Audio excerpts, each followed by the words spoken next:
తొలిచూపు చాలంట చిత్తాన చిత్రంగా ప్రేమనేది పుట్టగా 10 మంది అంటుంటే విన్నాను ఇన్నాళ్ళు నమ్మలేదు బొత్తిగా ఆ కళ్ళలో ఆ నవ్వులో మహిమ ఏమిటో ఆ కాంతిలో ఈనాడే నా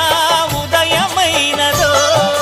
మదిసీమలో ఇన్ని మరుమల్లే గంధాలు మునుపెన్నడు లేని మృదువైన గానాలు మొదటి బలపు కథలు తెలుపు గేయమై తీయగా స్వరములు పాడగా ఏ స్వప్నలోకాల సౌందర్య రాశి నా ముందుకొచ్చింది కనువిందు చేసి ఏ నీలి మేఘాల సౌధాలు విడిచి ఈ నేల నడిచింది ఆ మెరుపు వచ్చి